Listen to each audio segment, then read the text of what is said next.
bahwa Engkau Bapa yang selalu ada bagi kami. Engkau tidak pernah meninggalkan kami. Bahkan ketika kami berpaling darimu, ketika kami menjauh darimu, Engkau tetap setia menanti kami. Itulah sebabnya pagi ini kembali kami hadir di rumah-Mu yang kudus, Tuhan. Kami tahu hanya itulah yang menjadi kekuatan di dalam hidup kami. Kami tahu hanya firman-Mu lah yang bisa memimpin jalan hidup kami, menerangi setiap langkah kami. Kami membuka hati kami, Tuhan. Hiburkanlah, kuatkanlah, ajarilah, taburi lagi dengan benih firman-Mu, supaya kepercayaan kami tetap teguh beriman kepada Tuhan. Bapa, kami memohon supaya materi yang sudah disiapkan bisa bermanfaat bagi hamba-Mu yang menyampaikan, dan terlebih dari itu juga bagi jemaat yang mendengarkan, supaya setiap logos yang disampaikan bisa berubah menjadi rema, menjawab pergumulan hidup kami masing-masing. Hanya di dalam nama Yesus kami berdoa dan menyerahkan semuanya ke dalam tangan-Mu. Yang percaya bersama kita katakan amin. Silakan duduk Bapak Ibu Saudara. Selamat pagi. Masih dengan tema dari Gereja Bethel Indonesia, Sinode kita. Bulan ini kita masih membahas tentang karakter pribadi yang sehat dan kuat, dengan subtema minggu ini yaitu kerendahan hati dan mau melayani Tuhan. Bapak Ibu Saudara, suatu hari ada seorang yang bernama Stephen Winning. Dia adalah keturunan ke-10 dari Thomas Winning, pendiri perusahaan teh Twinings pada tahun 1709. Ada yang sudah lahir tahun 1709. Serem ya kalau ada yang sudah lahir dan sampai sekarang begitu, mungkin Highlander abadi.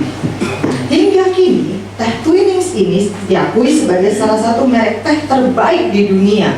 Mungkin Bapak Ibu yang penyuka teh, yang sangat sering minum teh, mungkin pernah mendengar tentang merek ini. Nah, beberapa tahun yang lalu dalam acara Coronation Day selama 4 hari di Istana Buckingham untuk memperingati 60 tahun Ratu Elizabeth II bertahta, Stephen berpenampilan sangat sederhana dengan celemek merah layaknya pramusaji di restoran. Ketika bertemu dengan tamu, dia sendiri yang meramu, mencampur, menyeduh berbagai teh yang ada di hadapannya. Padahal Stephen adalah miliarder yang luar biasa kaya. Dari lahir udah kaya, kata orang lahir di piring emas.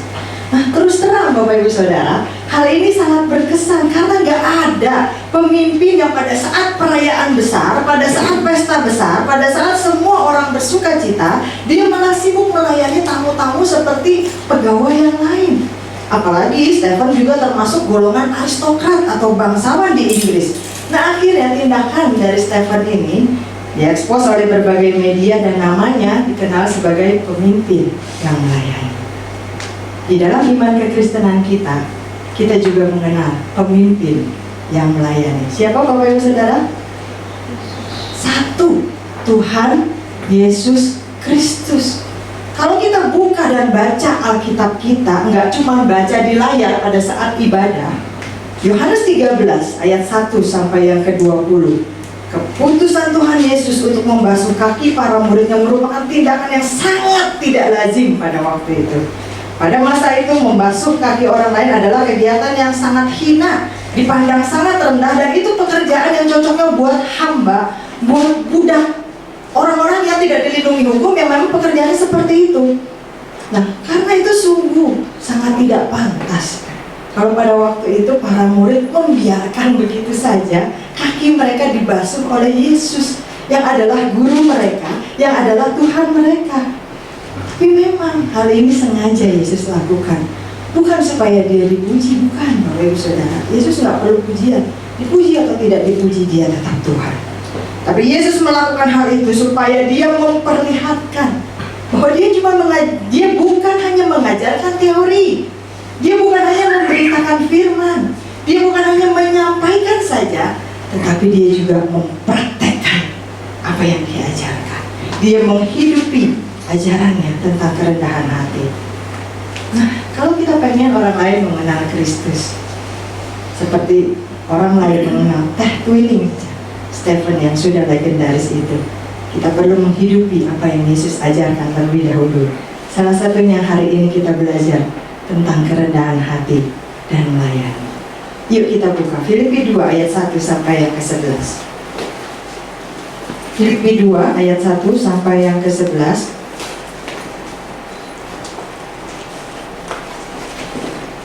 Saya minta tolong untuk Saudara Raymond bisa membacakannya. 3 ayat pertama, Ibu Saudara Raymond, Ibu Eva. Bapak Raymond, Ibu Eva 3 ayat berikutnya, PDP Paulus 3 ayat berikutnya, dan sisanya Ibu Sela. Silakan.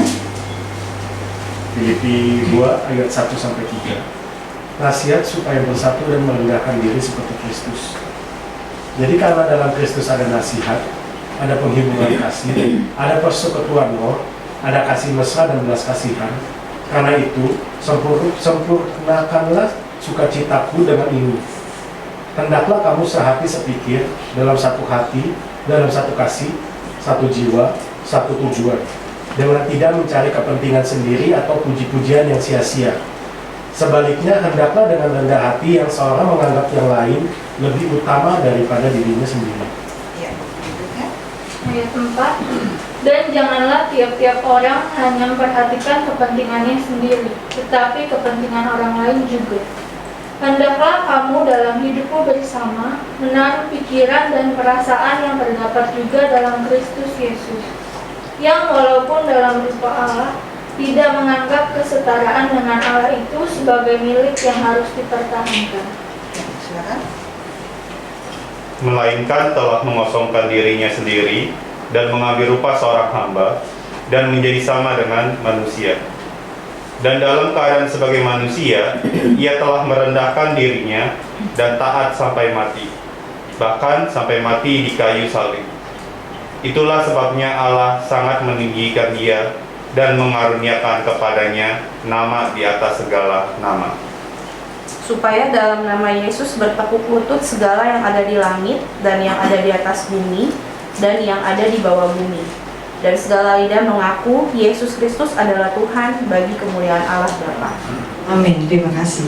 Nah, kerendahan hati yang ditunjukkan oleh Tuhan Yesus sangat luar biasa dan agung, Bapak Ibu Saudara. Yesus adalah Allah, tetapi telah mengosongkan dirinya. Dia mengambil rupa seorang hamba.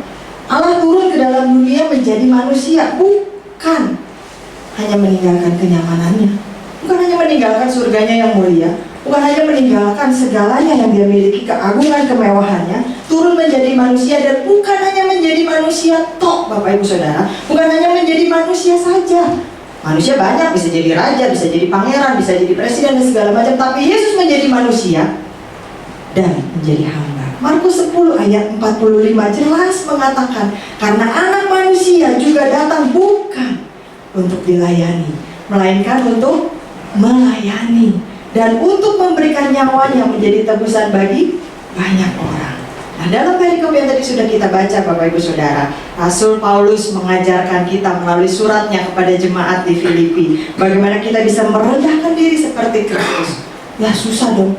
Ya betul, memang kita tidak akan pernah bisa sempurna merendahkan diri seperti Kristus, karena dia Allah yang sempurna dan kita manusia yang terbatas. Tetapi setidaknya ada 3 hal yang bisa kita teladani, 3 hal yang bisa kita kerjakan selama kita hidup di dunia ini, supaya kita bisa belajar rendah hati dan melayani. Yang pertama, yuk kita tumbuhkan kesatuan atau solidaritas di dalam ayat yang kedua tadi. Mari kita sadari, Bapak Ibu Saudara, bahwa kita semua ini adalah satu di dalam Kristus.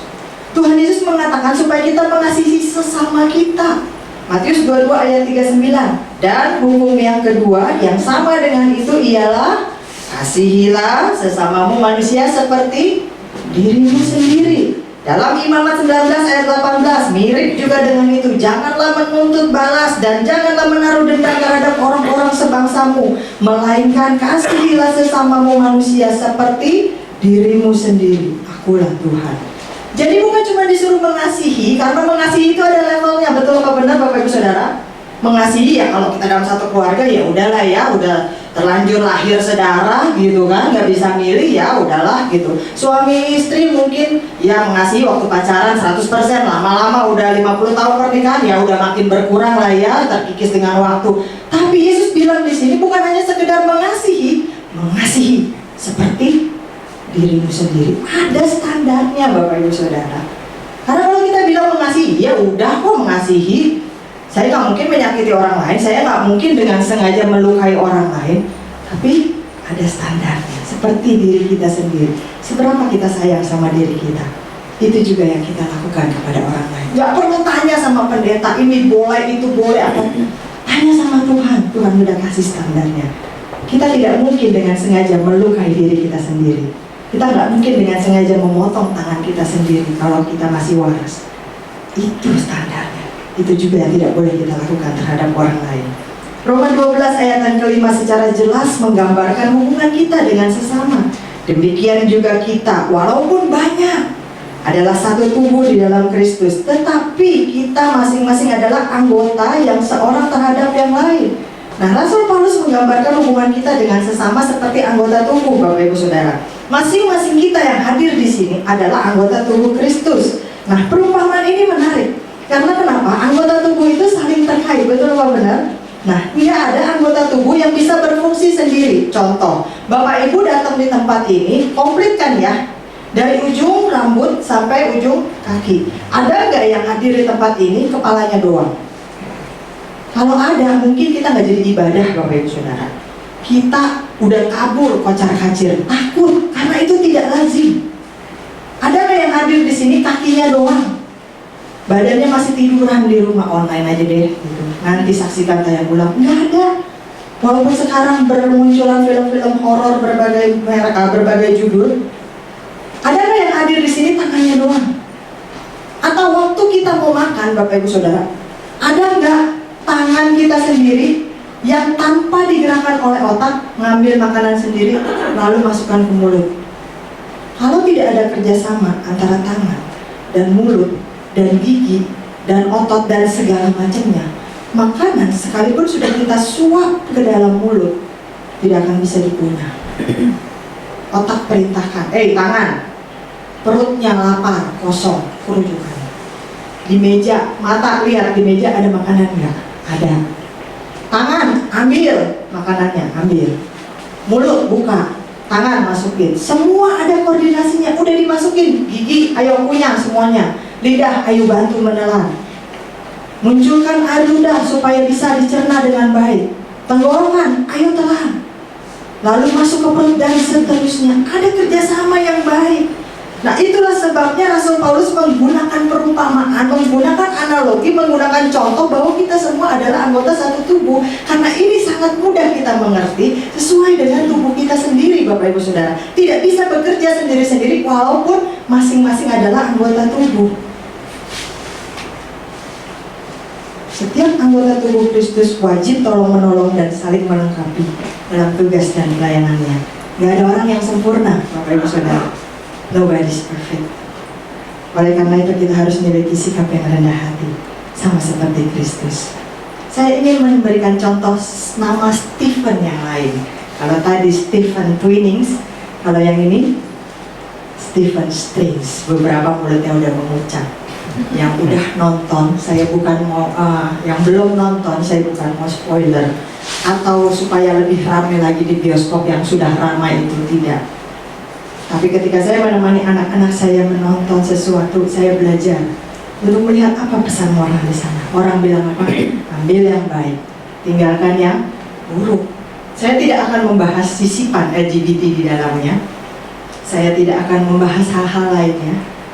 Tapi saya ingin melihat sesuai dengan tema kita pagi ini, bagaimana Stephen Strange, seorang dari salah satu anggota Avenger. Kalau Bapak Ibu Saudara yang penyuka film pasti tahu ya. Kalau enggak, Hansim ngomong ini nggak ngerti. Dan gua katanya, gua menontonnya itu penari desa KKN, itu desa penari. Gua menontonnya sama kuntilanak gitu, beranak di dalam kubur. Itu mah gua hobinya gitu ya. Nah, ini yang mengerti silakan, yang nggak ngerti nanti boleh di googling atau ditanya begitu ya. Nah, Stephen Strange ini adalah salah satu anggota Avenger termasuk yang kuat ya. Kalau di Indonesia mungkin namanya dukun lah begitu ya. dan dia bisa magic, dia bisa sihir, dia bisa segala macam gitu. Oleh karena itu, dia merasa bisa sendiri. Dia seringkali mengambil keputusan sendiri, tidak mengutamakan tipnya. Dia bertindak sendiri dan dia merasa keputusan dia adalah yang paling benar. Jadi dalam film itu sesuai dengan judulnya, Multiverse. Ya anggap aja kita paham ya, walaupun yang nonton awalnya rada-rada pusing begitu kan. Ada dunia-dunia lain. Jadi di dalam dunia itu masing-masing ada Stephen Strange lain. Mungkin ada Raymond lain di situ. Mungkin ada Eva lain juga. Ada kehidupan lain seperti yang kita ada saat ini begitu. Dan sedikit berbeda.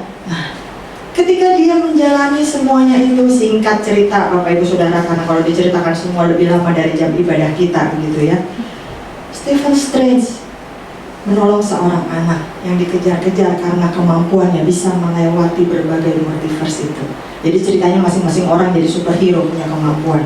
Nah, anak ini pengen diambil kemampuannya sama penyihir kuat lain, yaitu Wanda, salah satu anggota Avenger juga dari timnya. Wanda begitu sedih hati karena pasangannya tewas begitu, dan dia pengen punya anak, sedangkan dia pengen mencari di multiverse mana ada kehidupan dia sebagai Wanda dan punya anak. Singkat cerita, si Wanda mengejar sang anak untuk mengambil kekuatannya. Si Stephen ketemu dengan itu anak dan ingin melindungi anak itu untuk tidak diambil kekuatannya, karena kalau kekuatannya diambil, anak itu mati, otomatis tewas dibunuh. Singkat cerita, di dalam berbagai multiverse perjalanan mereka yang dikejar Wanda, melindungi anak, Stephen belajar bahwa Stephen lain di dalam berbagai multiverse itu melakukan dua kesalahan yang sama. Orangnya berbeda, tapi kesalahan itu tetap mereka lakukan. Yang pertama, takut mengambil resiko mencintai perempuan yang sangat amat dia cintai, sehingga di berbagai multiverse itu toh nggak jadi kawinan juga, nggak jadi pasangan juga, kehilangan juga begitu. Dan yang kedua, Stephen selalu menjadi orang yang paling sok tahu, merasa paling benar, merasa paling sempurna, merasa paling hebat, sehingga dia selalu mengambil keputusan sendiri. Dia selalu menjalankan apa yang dia anggap benar sendiri, tidak peduli dengan orang lain.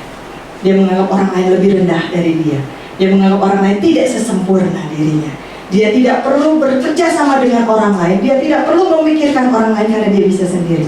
Tapi di akhir dari film itu, ketika dia dihadapkan pada satu dilema, dia tahu kekuatannya tidak bisa melawan Wanda.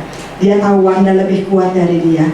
Dan ketika rekannya menyarankan, kamu harus ambil kekuatan anak itu, karena itulah satu-satunya yang bisa melawan Wanda. Loh, tapi dengan begitu usaha saya sia-sia dong. Selama ini saya menjelajah multiverse melindungi anak ini. Kalau sekarang saya yang ambil kekuatan dia, otomatis saya yang membunuh dia. Ngapain selama ini saya melindungi dia mati-matian? Pada saat itu, anak itu udah pasrah. Kalau memang itu satu-satunya cara, dan kau yang harus membunuh aku, silakan. Saat itulah seorang Stephen Strange berubah. Dia nggak lagi merasa yang paling sempurna, dia nggak lagi merasa yang paling hebat. Dia mundur. Dia bilang, kamu yang harus pakai kekuatan. Aku percaya kepadamu. Gunakan itu. Tapi saya nggak bisa. Bisa. Kamu dikasih kekuatan itu, kamu pasti bisa pakainya. Singkat cerita, anak itu menggunakannya sesuai dengan perkiraannya, sesuai dengan kemampuannya, dan cerita itu happy ending. Bapak Ibu Saudara, ini memang hanya sebuah film. It's just a movie. Ya betul, itu karangan orang, betul. Tapi tetap ada pesan positif yang bisa kita ambil dari setiap tontonan. Kalau seorang Stephen Strange saja, ini bukan film rohani, kita bisa mendapatkan pesan dari seorang yang sombong, seorang yang tidak butuh orang lain, seorang yang merasa dirinya paling sempurna. Tapi sampai akhirnya dia bisa berubah. Dia ternyata membutuhkan orang lain. Dia membutuhkan kerjasama Christine, pasangannya. Dia membutuhkan kerjasama Wong. Dia membutuhkan bantuan dari orang lain, sehingga dia akhirnya bisa menjadi bagian dari tim. Apalagi kita tidak bisa sendiri, Bapak Ibu Saudara. Kita anggota tubuh Kristus. Kita diciptakan sendiri untuk bersatu bersama. Sendiri kita memang nggak bisa, tapi Yesus mampu mempersatukan kita, menghapuskan, menghancurkan kesombongan dari diri kita. Yang pertama, ayo tumbuhkan kesatuan atau solidaritas. Kita nggak ada yang sempurna. Kita butuh orang lain butuh kita. Yang kedua, ayat yang ketiga yang tadi sudah kita baca. Yuk hilangkan sikap egosentris. Ayat ini mengajak kita untuk tidak mencari kepentingan kita sendiri atau pujian yang sia-sia. It's not all about me. Seringkali saya katakan seperti itu. Ketika kita mulai merasa sombong, ketika kita mulai merasa diri kita lebih penting dari orang lain, ketika kita merasa harus lebih diperhatikan dari orang lain, tepuk dada kita dan katakan, bukan tentang saya. It's not all about me. Karena orang yang egosentris itu harus selalu segalanya tentang dia. Dia yang harus diperhatikan, dia yang harus didahulukan, dia yang harus dipuji, dia yang harus diberikan privilege, dia yang harus dihormati, dan segalanya tentang dia. Di dalam Alkitab New Living Translation, kalimat jangan mencari pujian yang sia-sia yang tadi kita baca di ayat 3 diterjemahkan menjadi don't live to make a good impression on others. Ya, atau dengan istilah zaman sekarang, jangan cari pencitraan doang deh, begitu kan. Kalau kita mau belajar rendah hati, jangan jadikan diri kita sebagai pusat perhatian. Artinya, jangan melakukan sesuatu cuma untuk pencitraan. Di depan orang kita berbuat baik, di depan orang kita melakukan firman Tuhan, di depan orang kita melakukan segala yang baik cuma supaya dipuji. Jangan menjadi orang yang egosentris, Bapak Ibu Saudara, tapi lakukan semuanya itu dengan tulus hati. Seperti khotbah yang minggu lalu masih berkaitan, tulus hati untuk kemuliaan Allah. Dalam sebuah seminar yang dihadiri 50 peserta, tiba-tiba sang pembicara berhenti untuk membahas materinya dan mulai memberikan balon. Tadi saya ingin juga memberikan balon kepada Bapak Ibu Saudara, tapi takutnya Bapak Ibu Saudara langsung pulang begitu ya, mau ngasih sama anak cucu. Nah, masing-masing peserta itu dikasih balon, lalu kemudian diminta menuliskan nama mereka masing-masing di balon tersebut.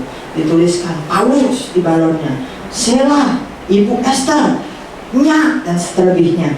Lalu kemudian mereka diminta pergi ke ruangan sebelah dan memasukkan balon-balon mereka di ruangan kosong tersebut. Lepasin balonnya ya, lepasin, masukin.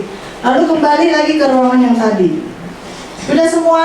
Udah. Nah, sekarang Bapak Ibu Saudara bisa mengambil balon yang tadi sudah dikumpulkan ke dalam ruangan sebelah itu, cari nama masing-masing. Kan diaduk-aduk tuh ya. Waktunya hanya 5 menit. Wah, semua langsung pada panik. Adrenalin langsung naik. Ya harus pasti bisa. Sifat kompetitif langsung muncul gitu kan. Semuanya bersiap-siap begitu. Langsung pintu ruangan sebelah dibuka. Siap? 3, 2, 1. Ingat ya, waktunya hanya 5 menit. Dibuka semua padang. Bapak Ibu Saudara bisa bayangkan 50 orang panik di dalam ruangan nyari balon udara begitu ya, ngaduk-ngaduk. Kalau nggak bisa bayangkan, lihat salah satu acara anak sekolah minggu ngaduk-ngaduk balon begitu. Mereka cari mana nama mereka, mereka cari. Ya akhirnya waktu 5 menit berlalu tanpa terasa. 3, 2, selesai. Siapa yang udah dapat balon atas namanya sendiri? Berapa orang yang dapat, Bapak Ibu Saudara? Gak ada yang dapat. Gak ada yang dapat namanya sendiri. Lalu kemudian si pembicara ini bilang, oh, oke, sekarang saya ganti aturannya. Saya kasih waktu 5 menit lagi. Ambil balon pertama atau terdekat yang ada di dekat Bapak Ibu Saudara. Mau nama siapa kayak ambil aja pokoknya. Lalu kemudian baca namanya, kalau bukan punya sendiri berikan kepada orangnya. Siap? 3, 2, 1. Semua lalu langsung bergerak mengambil balon terdekat, siapa namanya dikasih. Oh ini Pak Sugi, dikasih ke Pak Sugi. Ini Bu Wiwin, oh ini Om Wiwi dikasih. Ini Dama dikasih semua. Gak sampai 5 menit Bapak Ibu Saudara, kelar. Masing-masing orang menerima balonnya masing-masing atas namanya. Bapak Ibu Saudara bisa memahami ilustrasi ini? Ketika kita tidak hanya mementingkan urusan kita sendiri, mementingkan diri kita sendiri, maka segalanya bisa berjalan lebih baik. Kebahagiaan bisa kita dapat di dalam hidup kita, bukan hanya dengan memikirkan urusan kita sendiri saja, kepentingan kita sendiri saja, tetapi kebahagiaan juga bisa kita dapat dengan mempedulikan kesulitan orang lain, mendoakan pergumulan orang lain, memperhatikan kebutuhan orang lain. Tapi di zaman sekarang ini Bapak Ibu Saudara, cenderung banyak orang menyombongkan diri, betul apa benar? Termasuk mungkin kita. Tepuk dada sendiri. atau membanggakan diri dengan apa yang kita miliki. Kita pengennya dihargai, kita pengennya dipuji, dihormati, disembah begitu ya. Bahkan demi menunjukkan pengakuan dari publik, seringkali ada orang yang sampai memposting saldo ATM-nya. Kalau saya bersyukur, kemarin saya sempat posting, saya sering posting yang humor-humor begitu ya. Salah satunya adalah ketika ada yang mengirimkan sebuah gambar begini bunyinya. Bersyukur tadi ada yang mau nipu, minta ditransfer 25 juta. Begitu saya cek ATM saya, bersyukur masih utuh 100.000 saldo saya. Nah, dia nggak punya 25 juta, ya terang aja utuh saldonya begitu kan. Nah, Bapak Ibu Saudara, seringkali kita lupa, kita pengennya dipuji. Kecenderungan untuk meninggikan diri ini ternyata terjadi juga loh di dalam dunia kekristenan. Ternyata terjadi juga loh di antara anak-anak Tuhan. Ternyata terjadi juga loh di antara hamba-hambanya Tuhan. Ternyata terjadi juga loh di dalam dunia pelayanan, di mana seharusnya saling merendahkan diri. Para pelayan Tuhan berlomba-lomba mengejar titel, lebih pamor, reputasi supaya semakin diakui sebagai hamba Tuhan besar. Ada yang berambisi ingin menduduki jabatan penting di keorganisasian gereja, ya. Ada yang saling sikut memperebutkan jiwa dan ladang pelayanan, ya. Ada yang bahkan memancing di akuarium orang lain, katanya begitu. Bahkan ada pula yang memperkaya diri sendiri supaya bisa tampil wah hebat di hadapan jemaat Tuhan. Ini menyedihkan Bapak Ibu Saudara. Sepertinya kerendahan hati menjadi sesuatu yang mulai langka ditemukan di dalam diri setiap orang saat ini. Tapi sikap yang berbeda ditunjukkan oleh Epafroditus yang tidak pernah menonjolkan diri sendiri, hanya belajar dengan setia melakukan apa yang dipercayakan kepadanya. Tugasnya Epafroditus ini sangat remeh Bapak Ibu Saudara. Waktu itu Rasul Paulus sedang dalam penjara. Kemudian jemaat harus mengirimkan apa yang dibutuhkan oleh Rasul Paulus. Obat-obatan mungkin, karena matanya mulai rabun, sakit rematik, dikirimkan obatnya, selimut, mungkin makanan dan seterusnya. Tugasnya Epafroditus itu hanya jadi kurir Bapak Ibu Saudara. Mengirimkan apa yang dibutuhkan oleh Rasul Paulus dari jemaat, dikirim ke Rasul Paulus. Tetapi Rasul Paulus benar-benar menghargainya. Di dalam Filipi 2 ayat yang ke-25 dikatakan, sementara itu kuanggap perlu mengirimkan Epafroditus kepadamu, yaitu saudaraku dan teman sekerja serta teman seperjuanganku. Banyak kan titelnya. Ini Rasul Paulus yang mengakuinya, yang kamu utus untuk melayani aku dalam keperluanku. Karena dia melihat ketulusan hatinya, dia melihat kerelaannya, dia melihat kesungguhan Epafroditus dalam hal pelayanan ini yang remeh, yang hina, yang gak dianggap orang, yang kerjanya cuma nganterin barang dari sana ke sini, dari sana ke sini. Itu pun bukan ke tempat yang enak Bapak Ibu Saudara. Dia harus bolak-balik ke penjara. Dan penjara pada zaman itu, jangan dipikirkan penjara seperti zaman sekarang. Zaman sekarang aja kita masuk ke penjara susah. Penjara pada zaman itu suatu tempat yang kelam, mungkin tempat yang lembab, tempat yang gelap, tempat yang benar-benar gak enak. Dia harus bolak-balik ke sana tanpa mengeluh.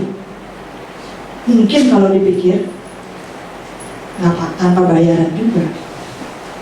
Berapa banyak dari kita sekarang yang walaupun mungkin kadang bercanda, ketika kita diminta untuk melayani, ketika kita diminta untuk melakukan sesuatu, kita tanyanya apa? Wani piro. Walaupun mungkin hanya bercanda. Anak-anak saya juga begitu Bapak Ibu Saudara. Tolong matiin air di belakang. Mami nih. Hadiahnya apa?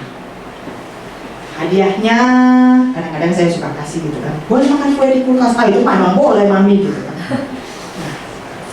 Karena melihat ketulusan Epafroditus dalam Filipi 2 ayat 29, Rasul Paulus memberikan sebuah apresiasi, pujian. Sambutlah dia dalam Tuhan dengan segala sukacita dan hormatilah orang-orang seperti dia. Bapak Ibu Saudara, Rasul Paulus tulis ini bukan cuma untuk Epafroditus yang kita nggak kenal dan kita cuma tahu namanya dari kitab yang kita baca. Tapi Rasul Paulus menuliskan ini untuk supaya kita bisa menghormati Epafroditus lain yang kita temui di dalam dunia kita, yang kita temui di sekitar kita. Dan pasti ada kalau kita tidak hanya egosentris memikirkan kepentingan diri kita sendiri. Sebab tidak mudah loh Bapak Ibu Saudara mendapati orang yang berhati hamba di zaman sekarang ini, yang mau diutus untuk ke tempat tempat yang nggak enak. Berapa banyak orang yang melakukan mission trip, maunya akhirnya hanya halal-halal keluar kota. Berapa banyak orang yang mau melayani, maunya di gereja yang besar dong, supaya nggak pusing, ada bagiannya masing-masing.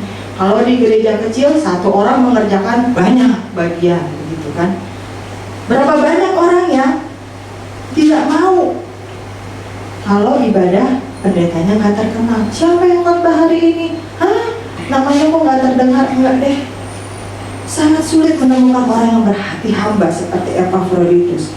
Kehadirannya, sekali lagi saya katakan, kehadirannya saja menguatkan hati Paulus di dalam penjara pada waktu itu. Oleh karena itu Bapak Ibu Saudara, sekecil apapun tugas yang Tuhan percayakan kepada kita, yuk lakukan dengan rendah hati, jangan dengan ambisi. Tuhan memperhitungkan kok jerih lelah kita dalam pekerjaannya. Jangan pikir, Tuhan kok nggak lihat nih saya udah melayani nih, gitu ya. Kalau kata Raymond, hari Minggu dia harus bangun jam 5 pagi, padahal kita ibadah gitu ya. Bapak Ibu Saudara mungkin yang ibadah, aduh ibadah jam 8, ntar aja setengah 8, terus bangun, sikat gigi, lalu cep cuci mata doang, bukan cuci muka, bukan cuci muka, cuci mata doang, matanya doang, lalu pergi ke gereja. Tapi para pelayan Tuhan mungkin sudah bangun dari jam 5 pagi untuk timnya bersiap-siap, dan setengah 7 mereka sudah latihan di sini. Tuhan kok nggak lihat sih? Tuhan lihat jerih payah itu. Tuhan, saya lagi kekurangan tapi saya tetap memberikan perpuluhan dan persembahan untuk rumahmu. Tuhan kok nggak berkati saya? Tuhan lihat Bapak Ibu Saudara. Tuhan, saya sudah mengerjakan ini, orang lain gak hargai saya. Saya loh yang nyapu, saya loh yang beresin kursi, saya loh yang mencuci sarung-sarung kursi ini. Tuhan, orang lain gak tahu. Tuhan lihat.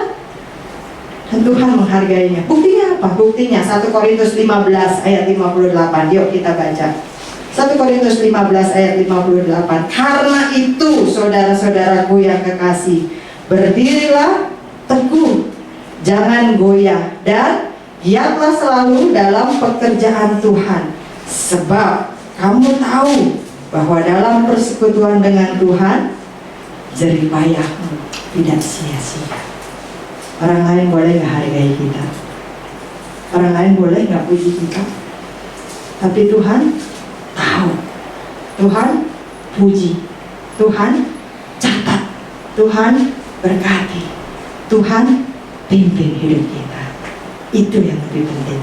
Jadi yang kedua, kalau kita mau jadi orang yang rendah hati, hilangkan sikap egosentris. Yang terakhir Bapak Ibu Saudara, yuk kita utamakan orang lain atau kepentingan bersama di sekitar kita. Baik dalam keluarga kecil kita, keluarga besar kita, keluarga gereja kita, perusahaan kita, kantor dimanapun kita berkeluarga. Kalau dulu di sekolah, Bapak Ibu Saudara mungkin masih ingat mata pelajaran PMP. Ada yang mata pelajarannya PMP?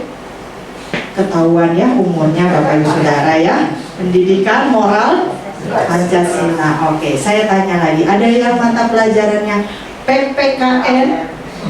Nah, ketahuan juga itu usianya. Kok ada PMP, ada PPKN juga? Ini sekolahnya nggak kelar-kelar ya gitu.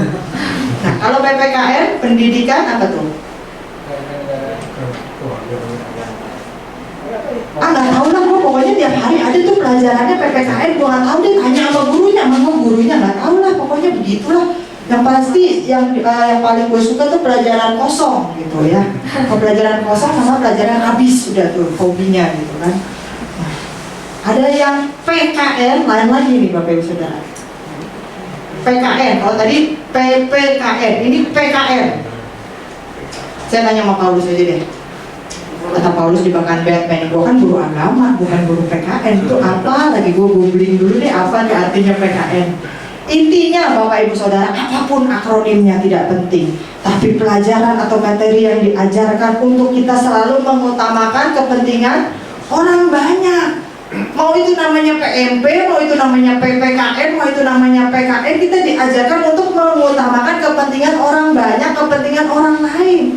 Nah ternyata hal ini sejalan loh Bapak Ibu Saudara dengan pengajaran Alkitab. Kita diminta, kita diajar, kita dituntut untuk tidak menganggap diri kita yang paling utama, tetapi lebih memperhatikan kepentingan orang lain dimanapun kita berada. Bayangkan Bapak Ibu Saudara, betapa indahnya loh kalau kita rela untuk tidak mengutamakan kepentingan diri sendiri, tapi kebutuhan orang lain. Tentu dalam prosesnya ada pengorbanan, betul. barang waktu, tenaga, uang. Salah satu hal yang kalau Bapak Ibu Saudara perhatikan di dalam keluarga kita di gereja ini, yang sangat saya syukuri sampai saat ini adalah bahwa kita nggak pernah rebutan nasi kotak, Bapak Ibu Saudara. Betul apa benar? Mau acara di gereja, mau acara di luar gereja, kita nggak pernah berebutan gara-gara nasi kotak. Sebelum acara selesai, biasanya akan ada sekelompok orang, terutama panitia, yang bilang, udah deh kalau yang hadir lebih banyak, nasi kotaknya kurang, saya nggak usah kebagian aja deh. Ini salah satu hal positif yang perlu kita apresiasi, karena belum tentu ada di semua gereja, Bapak Ibu Saudara. Bahkan saya temukan di gereja lain, ibadah belum kelar udah dipisahin. Ini ya buat ini ya, ini buat anak saya, mantu saya, cucu saya, wah udah habis duluan gitu kan. Jangan kebaktian di bawahnya. Tapi di dalam keluarga ini, di dalam keluarga Alberta, saya sudah melihat bagaimana sudah ada benih-benih yang kita praktekkan. Kita mengutamakan kepentingan orang banyak, Bapak Ibu Saudara. Dan saya bersyukur untuk hal itu. Cara hidup seperti inilah yang dilakukan oleh jemaat mula-mula dalam Kisah Rasul 2 ayat 44 sampai 45. Dan semua orang yang telah menjadi percaya tetap bersatu, dan segala kepunyaan mereka adalah kepunyaan bersama. Dan selalu ada dari mereka yang menjual harta miliknya, lalu membagi-bagikannya kepada semua orang sesuai dengan keperluan masing-masing. Nah, ini menarik Bapak Ibu Saudara. Makanya kalau kita baca Alkitab, itu jangan cuma sekedar lewat. Saya mulai membaca dengan Alkitab suara. Jadi saya baca juga, tapi ada Alkitab suara juga gitu kan. Nah, dalam ayat 45 ini dimulai dengan kata dan selalu ada dari mereka. Artinya apa? Bukan cuma satu kali Bapak Ibu Saudara.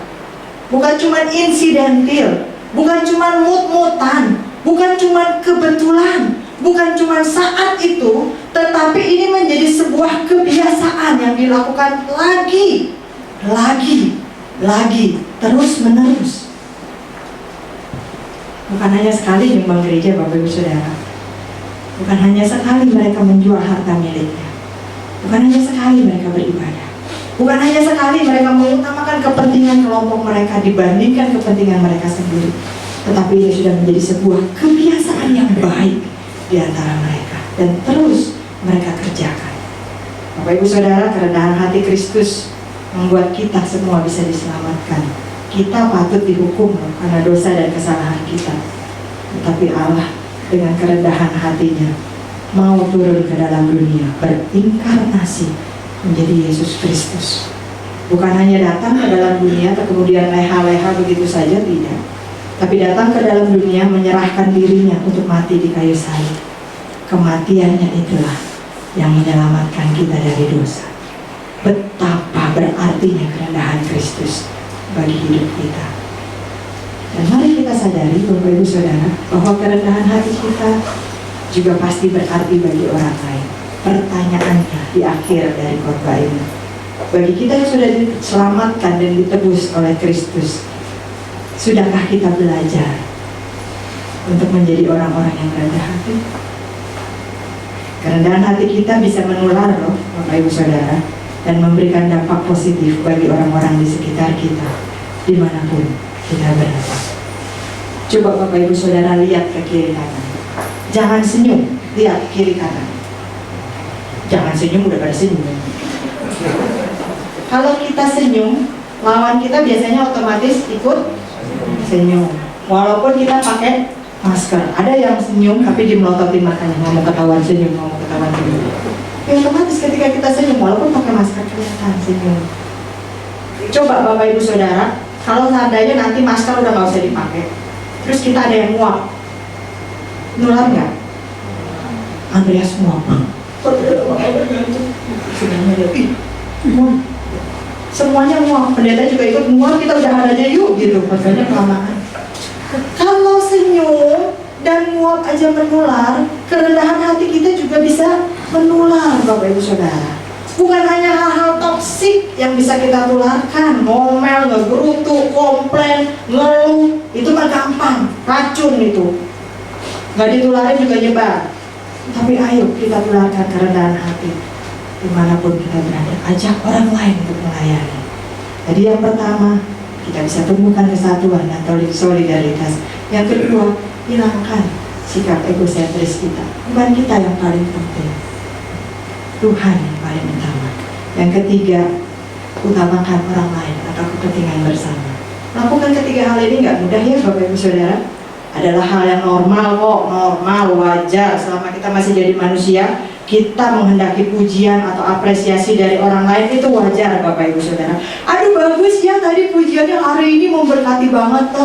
Atau mungkin bagi kami para pengkhotbah seperti saya, PDP PAU, PDM Wiwi, begitu seringkali ada orang yang WA atau bahkan menyampaikan langsung, terima kasih ya Pak, Bu, khotbahnya memberkati saya. Wajar kalau kita mengharapkan pujian, tetapi janganlah pujian yang diberikan kepada kita itu membuat kita menjadi sombong, membuat kita melupakan Tuhan. Karena apapun yang bisa kita lakukan itu karena Tuhan yang memampukan kita. Bapak Ibu Saudara, melayani Tuhan jangan dijadikan sebagai sebuah beban. Aduh, hari Minggu lagi, gua lagi yang tugas nih, mesti bangun pagi-pagi nih. Padahal semalam kan habis nonton sampai malam jam 2 nih. Ada jam 6:30 udah mesti di gereja lagi nih, gitu kan. Mana kafe lagi rame nih, salah gitu ya. Nah, gitu kan jadi kesiangan gitu ya.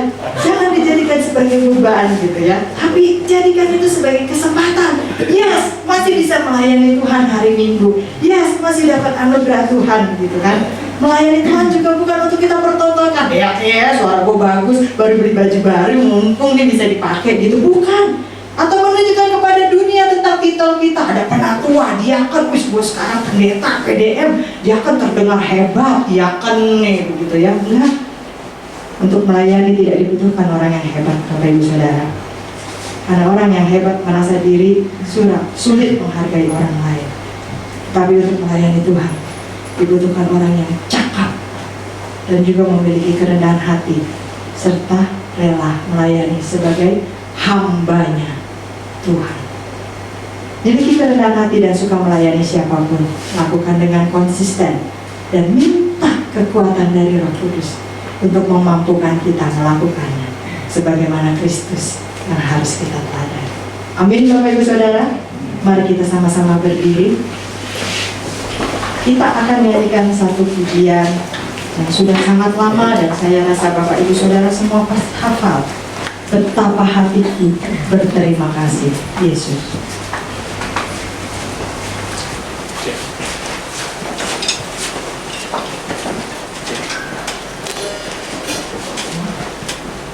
Mari kita naikkan pujian ini dengan sungguh-sungguh dan ketulusan hati kita, bahwa kita berterima kasih kepada Tuhan. Tidak ada yang bisa kita lakukan selain mempersembahkan tubuh kita, merendahkan diri di hadapan Tuhan.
kami yang terdalam Tuhan.